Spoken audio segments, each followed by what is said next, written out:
Well, my favorite words in the entire book of Numbers is Waheb in Sufa and the Wadis, the Arnon, and the slope of the valleys. That really just speaks to me a lot. Can you tell us more about this?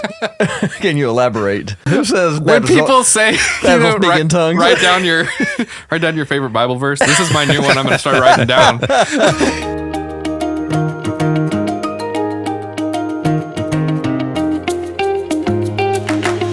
Welcome back, guys. We are picking up in the middle of Numbers with the death of Miriam in chapter 20. There's just a couple verses, so that's all we'll say about it. Yeah. So that's where we're at. And we're jumping right in. She died, and they moved on. Miriam died, and so it's not long after that, and guess what the Israelites are doing? And I think murmuring. Yeah, so I think the way I would tie these together really is this is just a pattern. Yeah. Like I think they're pointing out the pattern that part of the consequences, because everybody above the age of 20 are going to die before going into the land, and we're seeing that, and then very soon we're going to see the death of Aaron as well. And knowing what they did in terms of going against Moses and stuff, we're seeing the straight up consequences, but at the same time, people are like, no, we're tired of this. We don't have water. We don't have food. We don't have this, uncomfortable.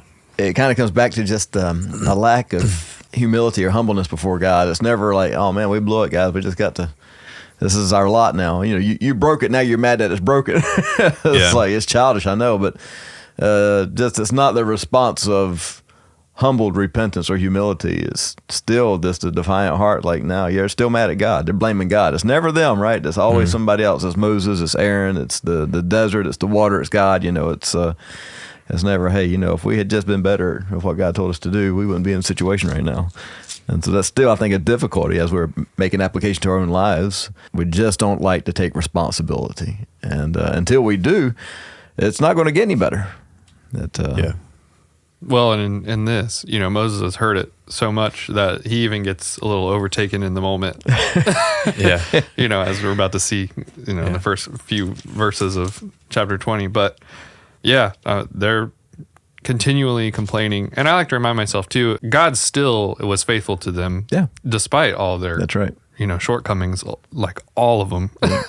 And God continues to still be faithful to us, even though we still have innumerable shortcomings. As we read this, we can look at it and be like, wow, these guys are just so stupid. Like, they're just not seeing it. But, we do that in our own lives where we don't see the faithfulness of God and meditate on that in the way that we should.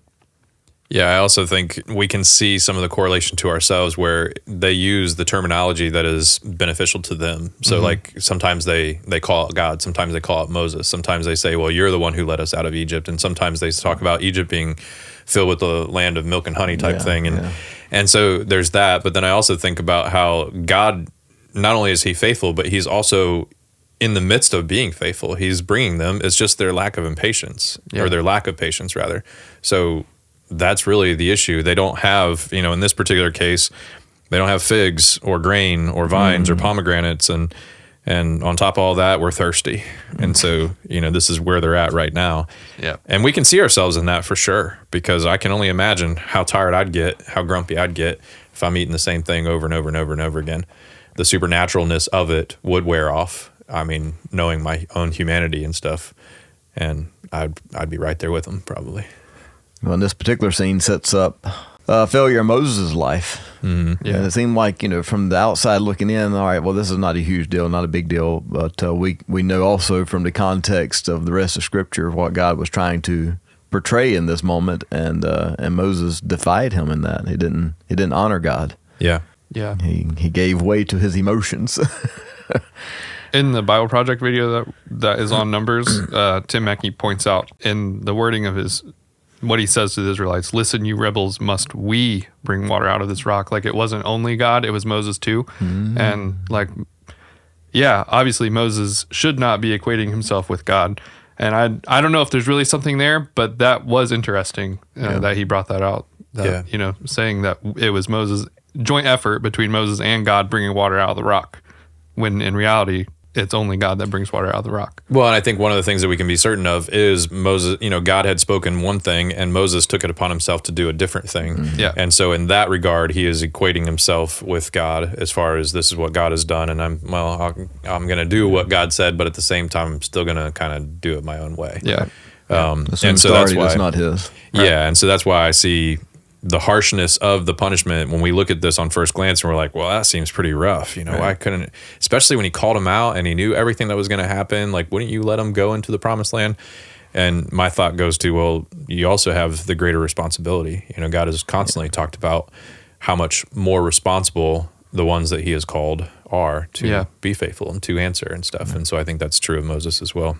This may over spiritualize the text, but you know, a lot of commentators point out the fact that with the 2 rock incidences that you see in the first one, that the rock had to be struck, and the second one it was able to be spoken to, which portrays kind of the idea of Christ when he was struck, gave way for us to speak to God rather than have to go through the process that we went through again. And so it's kind of pointing back to the fact, it used to be like this, and now it's going to be like this. And so it's the picture of the transition of how we come to God, even in something as small as a rock. Now, whether that's over spiritualizing or not, you guys can decide. But I thought that's unique, some unique thought lines there that Moses kind of messing up a picture, obviously, that God was trying to portray.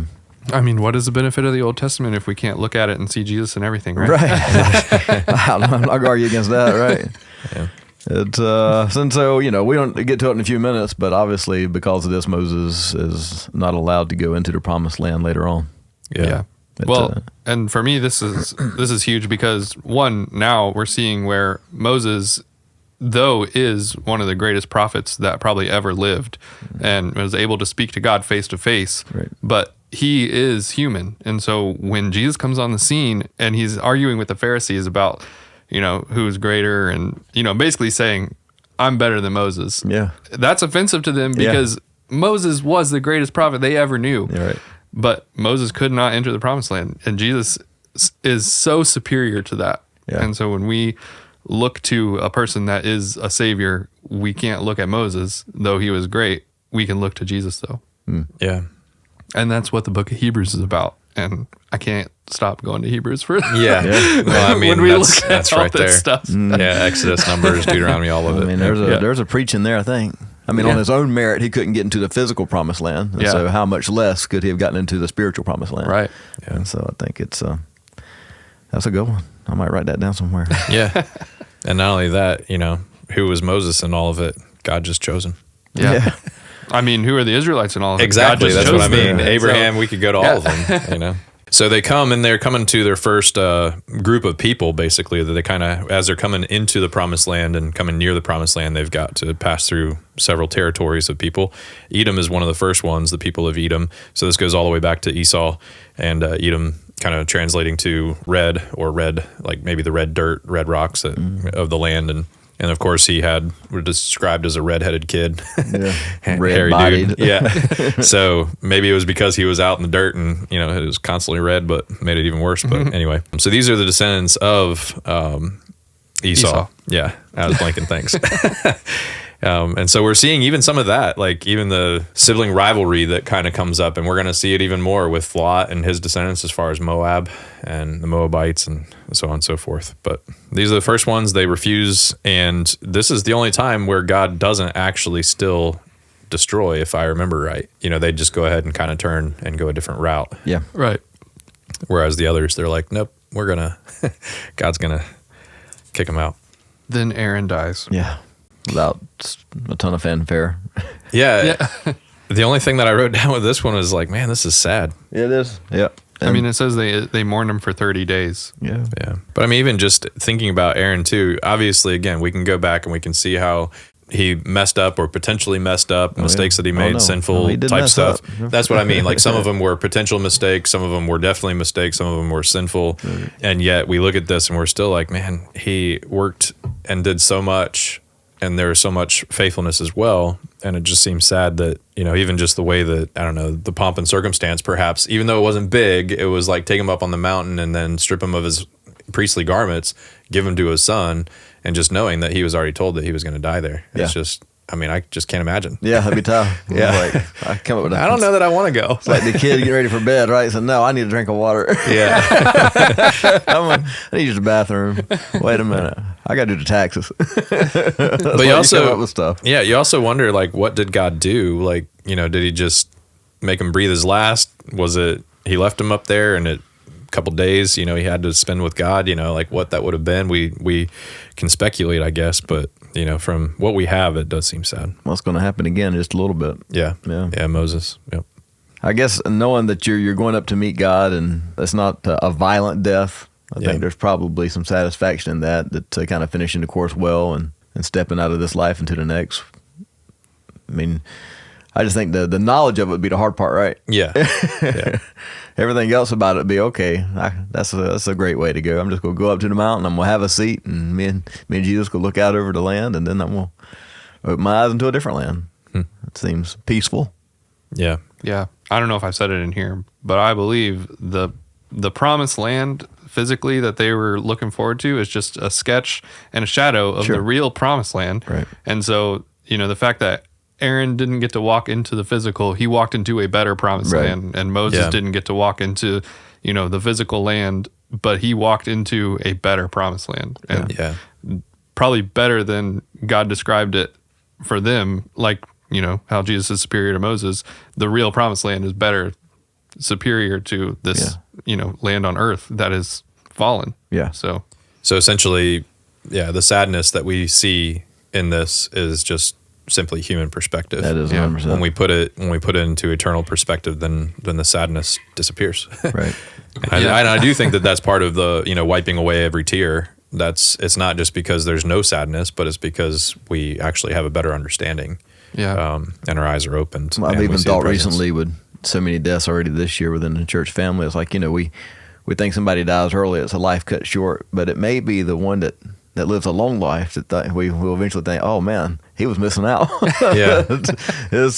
He could have been having the better life, right? Instead, I think the perspective change, like you're talking about, is just going to be so dramatic whenever we finally get to the other side and realize, oh, no, the life cut short, that was the blessing.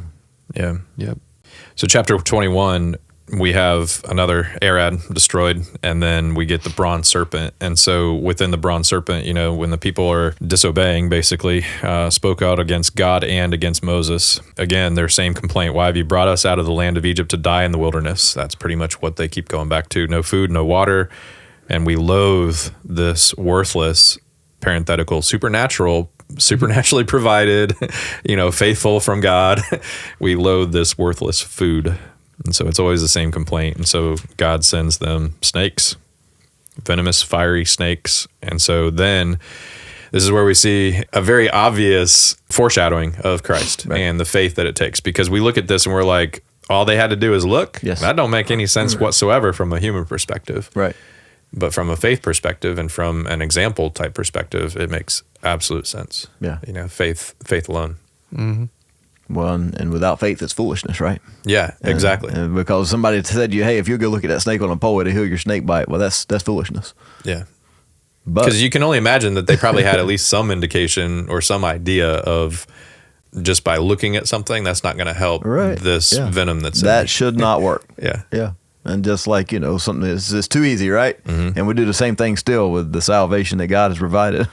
If we just trust, believe, then they'll say, well, that just seems so easy. I mean, who wouldn't?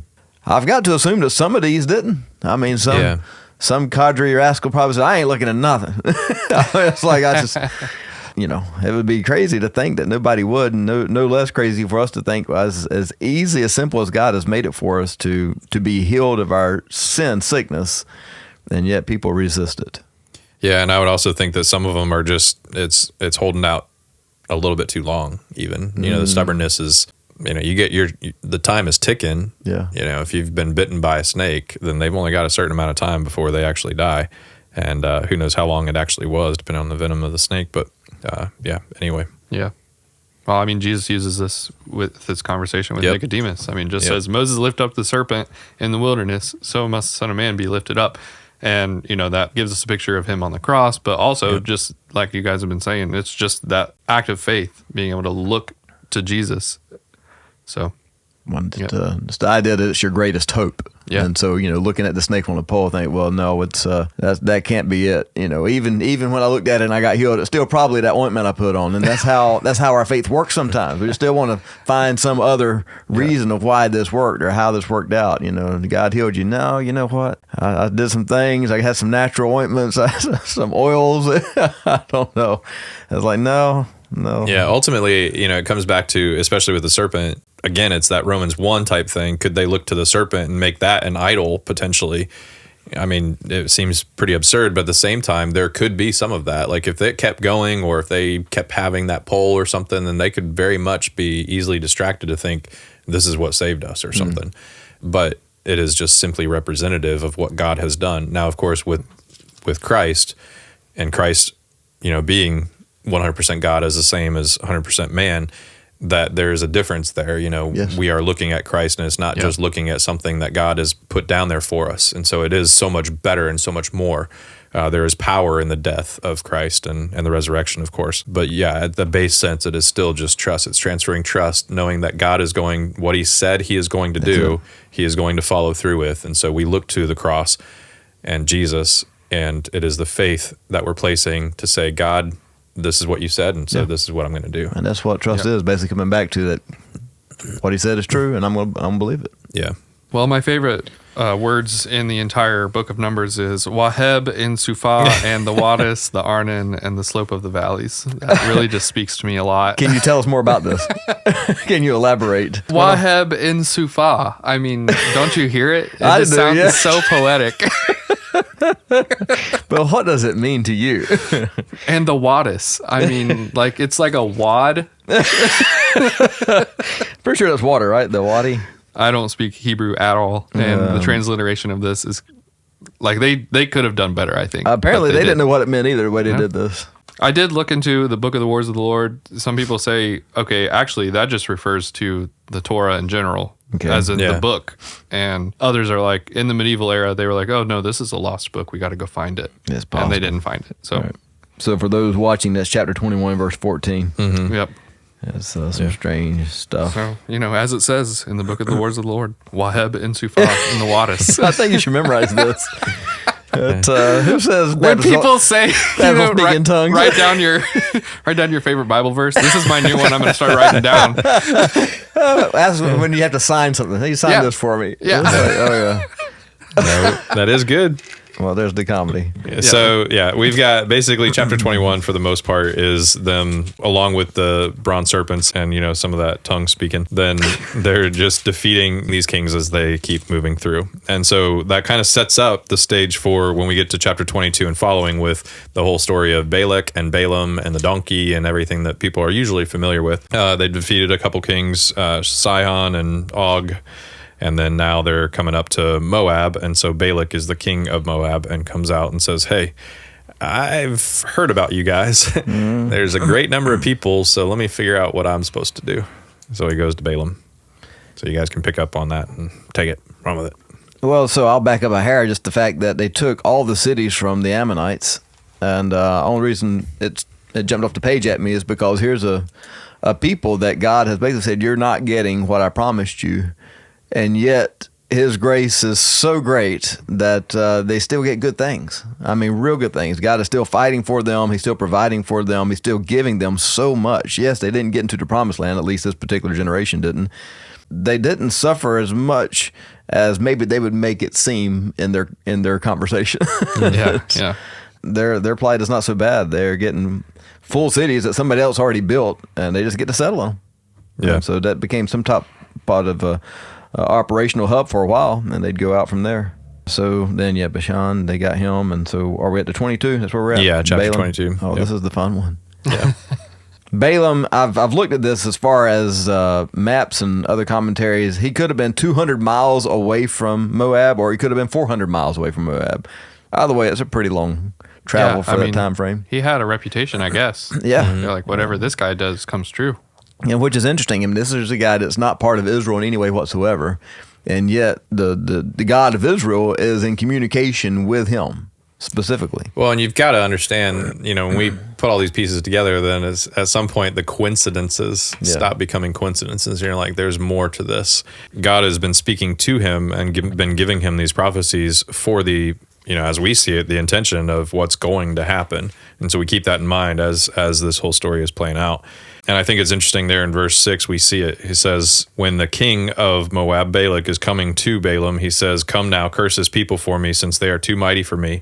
Perhaps I shall be able to defeat them and drive them from the land. For I know that he whom you bless is blessed, and whom you curse is cursed. Well, we've seen that before. We've heard that before. We've read that before. And, that's always related to God with the Israelites, and that's a promise of Abraham. And we're going to see that in Deuteronomy repeated. We've seen it in Exodus repeated. And so, this is one of those things that's interesting. It should jump off the page to us to say, man, this is God's promise to Israel. And yet this guy is hoping that he can quite literally hijack what God is planning on doing and then defeat him.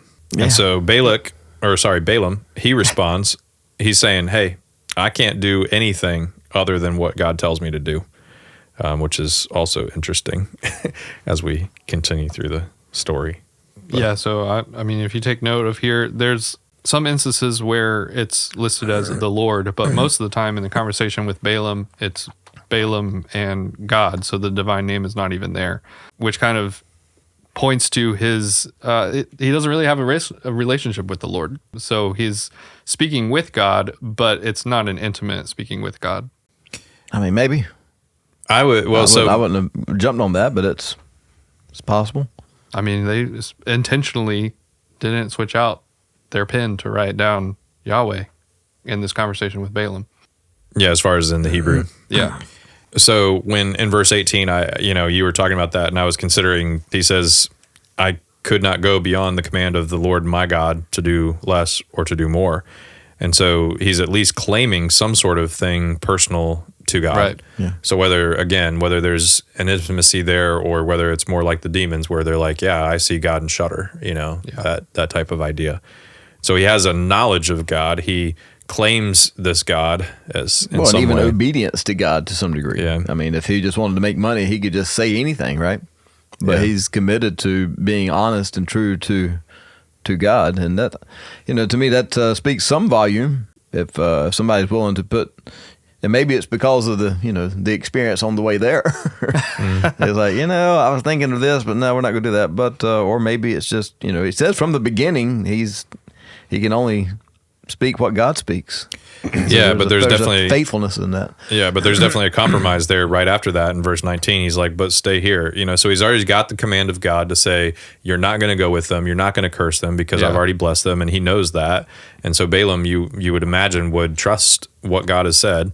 But then he says, well, just stay here. I'm going to inquire of the Lord again. So I'm going to pester him again is kind of the way I read it.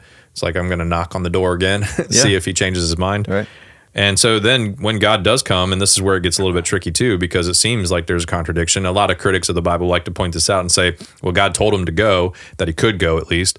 And then when he goes, he gets mad at him.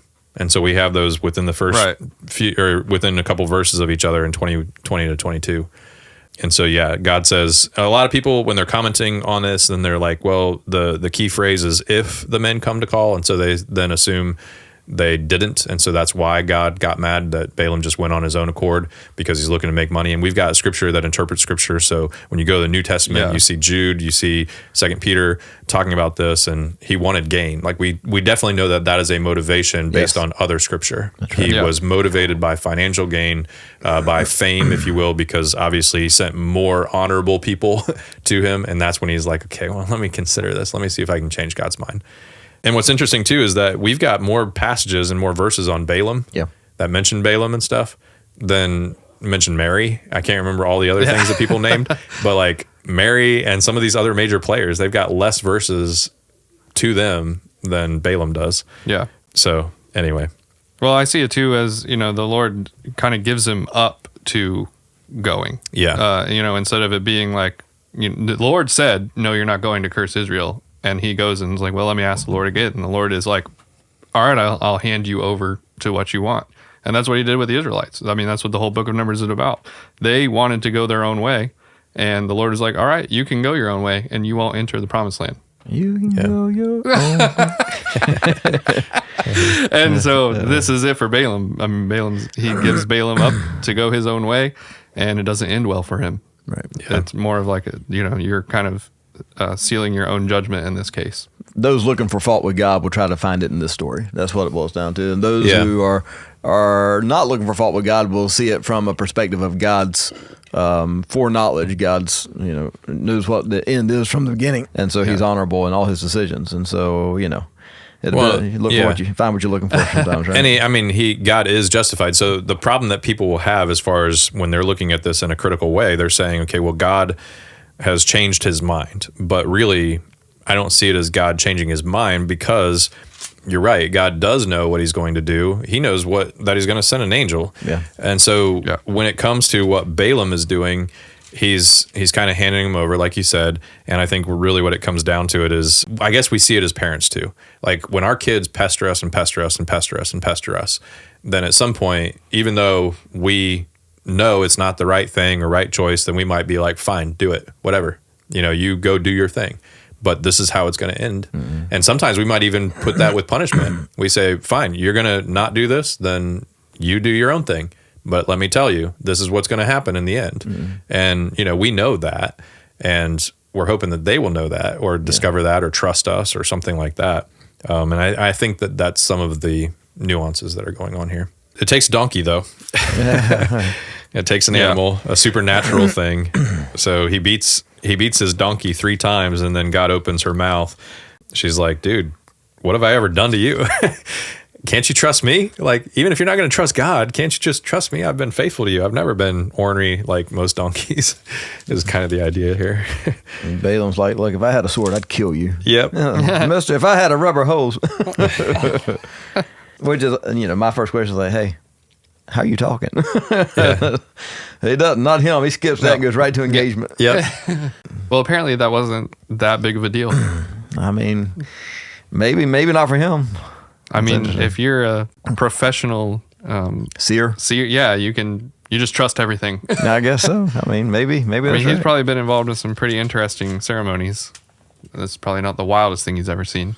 Well, and so part of that plays in the background of my head. This is a guy that is for hire, obviously. Mm-hmm. He makes a living at this. And we might consider that shady. I don't know. But the reality is that even when you get to later prophets that we have a lot of respect for, there was still something you'd bring to the prophet. If you get over even to Naaman, there's a reality where something's expected to bring, right? So it's not out of context for this to be how he made his living. And so I would think that there is a lot of opportunities there for him to go and do and help people in any way he possibly can, and that's how he makes his living. This one's different, obviously. And so I think some of this is God showing him the gravity of this scenario as opposed to all the other scenarios he's been in. Mm-hmm. It's, in times past you could go and do, and I give you a lot of free reins. This ain't that time. This is not that. These aren't the people. So, yeah. Well, and I would say too that again, this is admittedly this is reading between the lines and maybe perhaps speculating and all that type of stuff. But I feel like with the change in Balaam, when he got up and he went, then it was more a matter of I'm going to see whether God is going to change his mind, and then when he understands that God does not change his mind in terms of cursing Israel, right, that he's not going to. There's no curse for him, because we know that his mind is made up on that at the very least, And so when it comes down and God, comes basically back at Balaam through the donkey, it says, "Behold, I have come to oppose you because your way is perverse before me." Like the angel of the Lord, when the donkey is there saying, "Hey, I've tried to save you because can't you see that angel?" And so then his eyes are opened and the angel starts speaking. Then he says, "Your way is perverse before me." Then we understand what the intentions of Balaam was in the end. Like, so I think his mind had changed from, no, I can't curse what God has blessed, to now he's like, well, maybe I'm going to go through with it. So he's considering, he's compromising, perhaps, is kind of the way that I'm seeing it. And so God knows that. Then at the end, the angel does say, you continue to go, but do not step outside of bounds. You cannot bless what God has cursed, and you cannot curse what God has blessed. And it tracks on for the rest of the story. It seems like he doesn't, right? And it's even goes into some songs about, man, this guy really waxes eloquent a couple of times there as he begins to speak about Israel and how blessed they are, and may my days be like theirs, and some really lofty things that he has said about them instead of cursing them. He has only blessed them 3 different times. He's asked to curse 3 different times. He comes back with a blessing. So one of the things that I think is also interesting, again, going back to that, not to beat it too much, but with the critics saying that God changes his mind, well, here in verse 19 of chapter 23, you've got Balaam himself saying, God is not man that he should not lie, and or son of man that he should change his mind. Right. What has he said that he will not do, or that what has he spoken that he will not fulfill? And so obviously that is pertaining to the promise that he's given to Israel. And, from there, we could also extrapolate that to the promise that he gave Abraham and the blessing that will come in the Messiah. But, God is not man, and he doesn't change his mind. And we see that in the prophets as well later on. But yeah. So Balak, of course, is really irritated. You've done nothing but bless them when I've told you to come curse them. And, Balaam knew that. If you're being hired to curse somebody and you were planning on blessing them anyway, then chances are you're not going to go, because this is a king here. And I would think that he'd be fearing for his life at some point too. When he gives a pretty famous prophecy in 24:17 as part of his oracles. The kind of messianic, yep. Yep, and so very messianic for those who are following along, forward looking. And then he tells them, hey, look, they're gonna beat everybody. I was like, it's not just you, it's all these other people too, so don't you worry about it. Yeah. Yeah. The main thing that I see in this is, one, in the person of Balaam, is that just because you can have a conversation with God doesn't mean you know God. And he obviously was disobedient to God and wanting, taking from the Old Testament, wanting to gain wealth from this. And God used it as a humbling experience for him in that way, but also in a way that was edifying to Israel. And so God was, like you like to say, showing up and showing off. There it is. Thank you. It is. Well, so do you want to jump ahead in the story or just keep going? Well, we can jump ahead as far as, when we get to the census of the second generation stuff. But I think, 25, when we get to their Baal worship, right? This is where we see what's happening, but we don't exactly see that this is Balaam's plan until later on. Right. And so, but this is what is happening, so basically the people, as 21:5 says, or 25:1, sorry, the people began to whore with the daughters of Moab. And so this is... you reading? This is ESV. Doesn't cut unfiltered, What unabridged. does NET say? They went after commit sexual immorality. It's whoring. But yeah, so obviously there's all throughout the Old Testament and the people, then most of their worship, as we can imagine, we don't worship idols in the same way that they do, as far as like, here's this god or goddess that we have. And so, sex is going to be part of that. But you can imagine that our culture would, if we had those idols, because we're already doing the other side of it. Our people don't need the idols. Relate it, we don't need that. So that has become an idol, basically. That's just another Tuesday, and a big deal. Yeah. Oh man, yeah. So this is all over the place in terms of what is going to pull people away from God. Well, we've already seen it in money. Now we're seeing it in all the sex, and so they're obviously attracted, or at least attracted enough to give up their faithfulness to God in order to pursue these Moabite women, and so that is their downfall. Yeah, whoring here is more than just the physical intimacy that they've had; it's the spiritual. Worship. Yeah, they're going against God here. I don't see it as maybe them necessarily thinking that Baal is better than God, but I do see it as them choosing that because it appeals to their flesh. Yeah, right. And so it's not, it's still idolatry, which is exactly where we struggle. It's not that we necessarily worship some God as greater than God, but in reality we do. As we deny God in some area of our lives so that we can, satisfy the flesh, then we're elevating that above God, and that is idolatry. Mm-hmm. Yeah, maybe they didn't care about Baal. Yeah. Then they just cared about what they could get. Yeah. We could definitely see the appeal from the flesh side, right? Yeah. And that continues all the way into the New Testament, as the temple prostitutes are still gaming on the people's. Yep. Well, and the boldness of them too is crazy. When Phineas comes in and he grabs a spear and he goes to the man of Israel who went into the same chamber that they went and pierced them both through. This is well known. It's out in the sight of most people. They know what's going on. There's no hiding it. It's not like it's behind closed doors as far as what is actually happening. And so he's like, okay, I know what you're going to do. Mm-hmm. Like, let's go. And so he impales them both. And so then, the rest of chapter 25 is, God is basically praising Phinehas for his zeal and the wrath that came because he's jealous with my jealousy. God did send a plague that killed 24,000 of them. And when Phinehas speared the people, it stopped the plague. Yeah. Paul said it was only 23,000 people.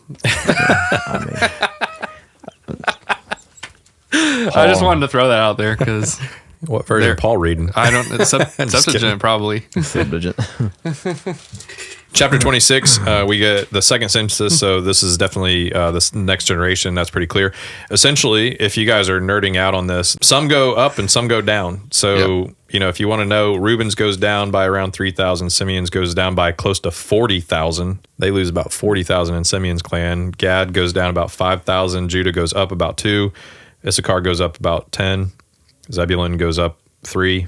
Manasseh goes up 20,000. Ephraim goes down 8,000. Benjamin up 10,000. Shumites, they go up 2,000. Asher goes up 12,000. Naphtali goes down 8. In general, it goes down by only 2,000. And that's something. Yeah. 40 years, everybody dies, and they only lost 2,000 people. Yeah. Overall.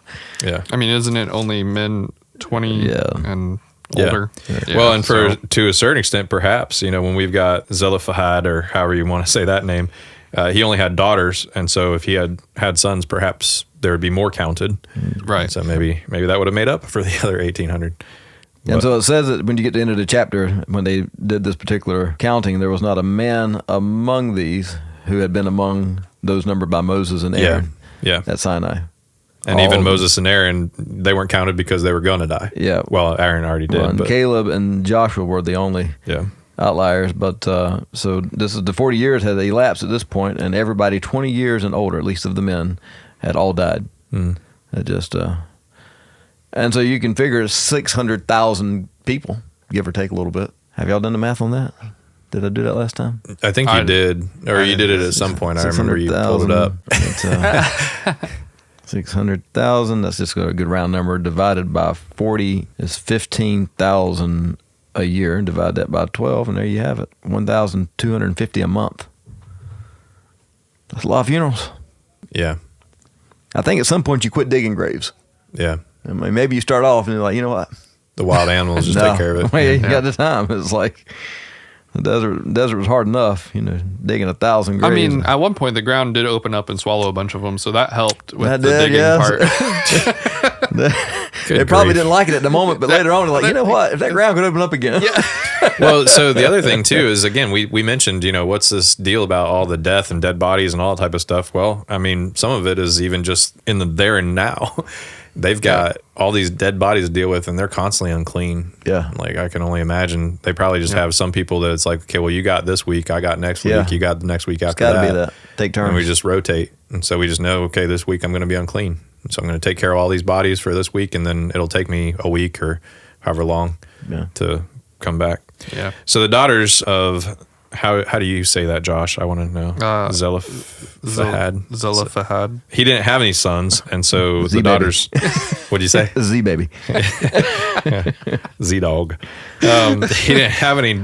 He only had daughters, and so they understand that they're like, well, what about our inheritance? Are his brothers going to take everything basically? And so Moses, takes the matter before the Lord. And this is one of the things that's interesting too, is that it's good to see that Moses is actually taking these things before the Lord, and the Lord is actually coming down and giving some decisions basically. And so they just kind of follow through with it. And so he says, yes, they are right. And so they deserve to have the inheritance as well. And then we'll come back to that towards the very end of Numbers. But anyway, at least here they are given an inheritance. They're said to give it. And then we have the rest of chapter 27 as we see Joshua as being the one selected to succeed. Moses gets the ominous news, hey, you're going to go up the mountain here at the Abiram range and see the land that I've given the Israelites. And when you've seen it, that's it. You are going to die and be gathered to your ancestors. I think Moses, maybe Aaron too, like we said, I think Moses was probably like, all right, I'm ready. Yeah. Because he's like, I mean, how many times did he go to God and say, why have you made me in charge of all these people? Or kill me now, please. Yeah, this is ridiculous. Yeah. Like, I'm tired of these guys. So he's probably like, thank you. Finally, retirement. So they lay hands on Joshua, transferring leadership over. Yeah, and yet it said it's just some of. Yeah. Did it say authority or his spirit? I can't remember. His authority. Yep. Yeah, it was just some of the authority. And so I took that as mostly God wasn't going to talk to Joshua the same way that he did Moses. Right. You know, we know that. And so I read it as that, I guess. Yeah, Joshua has to go through the Levites, and Joshua wasn't a Levite. Makes sense. Yeah. So 28, 29, we've got a lot of different offerings as far as how they are. And we just look at that. And if you're not, looking at anything else, you're saying, my goodness, that's a lot of offerings. And if we were to pause and think, how many offerings are we giving to God? It is definitely not matching up with this. And, you have the 12 days of Christmas basically at the end of 29, except it's counting down. It's like, so the first day you offer how many bulls? 12 bulls, I think. Seems right. And then it goes down bulls, every 2 day. rams, 14 Everything else lambs. remains the same, but just the bulls go down by one each day. So they've got all those. Just remember 7. That's all we got. And so chapter 30, vows. Anything from that? No, anybody following along has read all this before. It's Yeah. just a repeating of it. Moses is about to go up the mountain and be done. It's like, hey, before I go, let me just remind you of everything I've already reminded you twice of. Yeah. But there has been some time. Last time he went through it all was at Sinai, right? Yeah. And so some time has elapsed. This is a whole new New generation, yep. So it's like, we're just going to, Deuteronomy this thing here in a second. Right. Yeah. And so if you're tired of it, don't get tired yet. Yeah. We still got a whole We nother still book of got this. some more coming. Yeah, and so here's when 31 is where we kind of get to the nitty gritty of what happened with the Moabites. Yeah. And Balaam and all. Yep. And so apparently Balaam is now living in Midian because he's going to get swept up. But again, it's just kind of a passing glance here. But again, we see it in the New Testament. The reality is that Balaam could not curse Israel. And so he gave Balak information. It's like, hey, here's what I would do. And it was a good, wicked plan. Mm-hmm. Hey, have your women go down and seduce the men. And that's going to soften them. It's toward you and perhaps even invite the curse of God on them. Yeah. And so there it is. And it worked. Yeah. And so, he is known throughout biblical history now. Moving forward, he'll be known for that. So we'll see that in the New Testament. But when they go in and take out the Midianites, they kill Balaam also. Yeah. And they took captive a whole bunch of animals and a whole bunch of people. And Moses says, well, now listen, that's too many. That's not what he said, but he did. It's some interesting. He read the Old Testament. It's a brutal land. Said you got to kill everybody except the virgin girls. Yeah. And I was like, oof, that's not going to play well in today's cancel culture. What? Yeah. Well, and there's reasonings behind all of that from a logical perspective. It's people that you don't want people that are still entrenched in their heritage and their background. You want to bring them over while they're still young and make them one of us. Honestly, if there's no males left, then who's going to rise up? Mm-hmm. And once you make the girls your spouses and you have children together, then that's it. From there on, they're not going to rise up because you are their people and their children are your people, and so it just infiltrates them in a way that the men would never be able to do. And we've seen that even in discussions in the Middle East. We go in and try to conquer an area or fix a problem, and we kill this guy and leave his son. Well, his son grows up knowing that America killed his father, and we just created another next generation of people that hate us. Mm-hmm. There's no end to it. Yep. And they found the end to it. Right. It's more brutal. We kill everybody. It's more brutal than what we're willing to do, gratefully. But from a logical perspective, this works when it comes to war. Yeah. In chapter 32, after we get through all the numbers of the cattle and sheep and everything else that they plunder, essentially, then Reuben and Gad, they decided that they wanted the land that was not quite the promised land. It was nearby, but not quite. And so they, again, take it before God and they say, hey, this is what we want to do. And Moses, of course, he's making them promise, essentially, that they've got to, the men have to come and fight. Yes, when you said that you want these cities for your own and the women and the children, they want to settle there and they can watch the flocks and stuff, but your men need to come fight, because otherwise you're going to be essentially cut off, is the way I read it, if they don't fulfill their promises and stuff. Yeah, so if you look at a map of everybody, Reuben and Gad are on the And eastern. Manasseh, Yeah, they're on the eastern side of the Jordan River, which when you're about to read the perimeters. borders, you'll see that was not technically it. Yeah. So chapter 33 is another one that we're tempted to skim through, of course. There's no temptation here. But Like, didn't we just read all this? when you come through to chapter or verse 49, then you understand that they've been a lot of places, and a lot of places that they didn't even talk about, other than right here. We haven't seen the great majority of these names listed before. And I counted at least 43 different places that they had camped before they moved on to other places. But then at the very end of chapter 33, then he's saying, hey, guys, when you go in, then you need to drive out all the inhabitants of the land. You need to destroy all the figured stones, destroy all their metal images, just demolish all their high places. Essentially, we know that this is all related to the idol worship. Yep. And you got to get rid of all the people and all the things that they're going to potentially entice you with to stop following me. And if you don't, then they're going to be barbs in your eyes and thorns in your sides. And then God says, not only that, but I'm going to do to you what I was going to do to them. Yeah. And that's like, okay, I think we're going to do it. There's all sorts of reasons to go ahead and get them out of there. Yeah. And yet they don't. I mean, Yep. skipping ahead, but yet they don't. Yeah. Spoiler. Yeah. So there's the border that Josh is talking about. We get in chapter 34, and it's pretty lengthy. And so, if you guys are at home, you got some time, you can probably Google some of this. You Yep. can, And, I did it. It was way I looked easier a lot to of that. understand it. When When you see it visually. see it. Yeah. You try to trace it in your head. These are not places we're familiar with at all. But there's a map out there. And they have some that are even an overlay of where Israel is right now and an overlay of what God had given them. And it's pretty close. Yeah. Fairly close. Yeah. We continue to get like the new leaders basically in the land distribution that's going to happen, and when they get into the land, who's going to do it. And then we get the cities for the Levites and the cities of refuge. And it's interesting, again, we have heard it already that God is not going to give land to the Levites, but they're going to have land among the people basically. And we also understand that that's what we can be expected, because they are to intercede. They're supposed to, so in each of the areas, it's not just one place as it will be later with the temple, but they are going to have to make these sacrifices and stuff like that. And so the Levites being spread out just makes a whole lot of sense as well. But they have certain areas and places within each of the areas. And then also along with that, we have listed 6 different cities of refuge, 3 on the west, 3 on the east of the Jordan. It brings up a thought. It's so God had already told them at one point the only place you're to do a sacrifice is at the tabernacle. Yeah. And they're going to get into the promised land, and you're right, they are going to kind of disperse. And it seems like some of the sacrifice is going to happen away from the tabernacle, which becomes a problem later. The high place is what it refers to, where people would go and do their worship, which was never what God instructed them to do.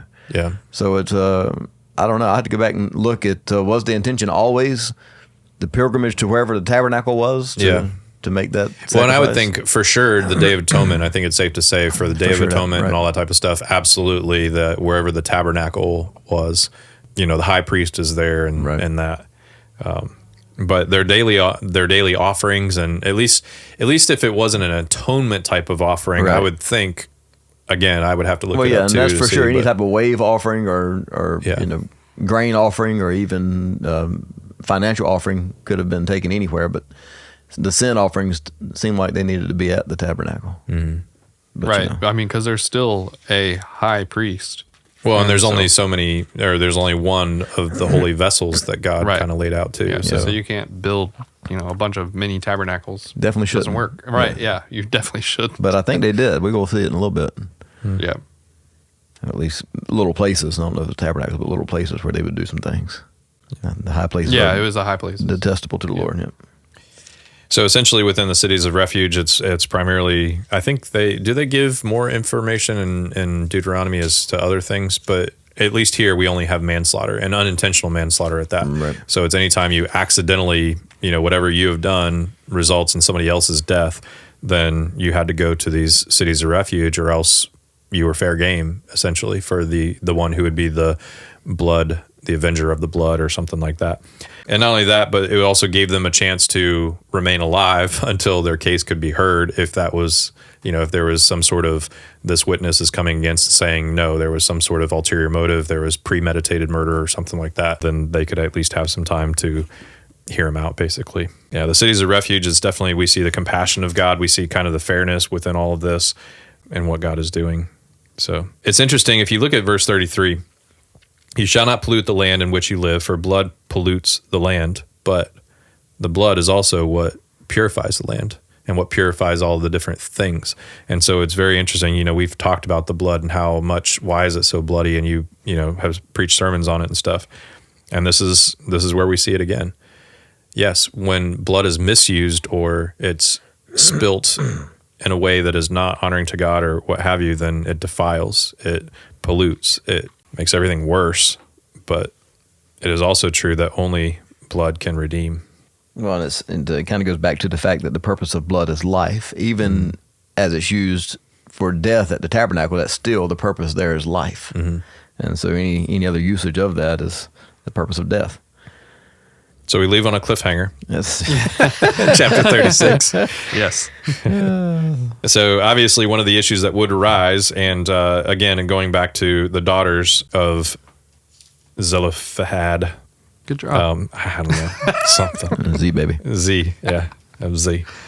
Then it was going to happen in other ways too. But essentially what they say when it boils down to it, then the inheritance of the people shall not be transferred from one tribe to another. That's right. Every one of the people of Israel should hold on to the inheritance of the tribe of their fathers. Yeah. And so that was talking about the year of Jubilee and everything like that. And so we get just the whole idea of that these daughters that were left without, or they were only daughters and, he didn't have any sons, and they just married their cousins, I guess, is kind of how it works out. That, yes. The sons of their father's brothers. Uncle. Yeah.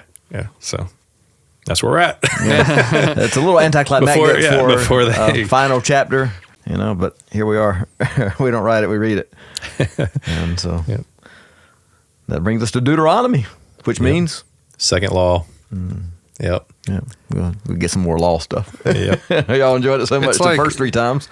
Yeah. We'll give it to you again. It's like Moses' sermon. In more detail. Yeah. But again, it comes back to the fact it's a new generation. And and there's something prescriptive in this, even for our generation, that as new generations come, we have to reteach them what's been taught to us. Otherwise, it stops. Oh, yeah. And so that's a big part of the first, things that he's saying is, Yeah, hear, O Israel, the Lord is one, and this is what you're going to teach your, when you sit down, when you get up, when you... Generational teaching. And so he's teaching it, and he's exemplifying it into teaching it. Yep. So we'll pick up right there next week.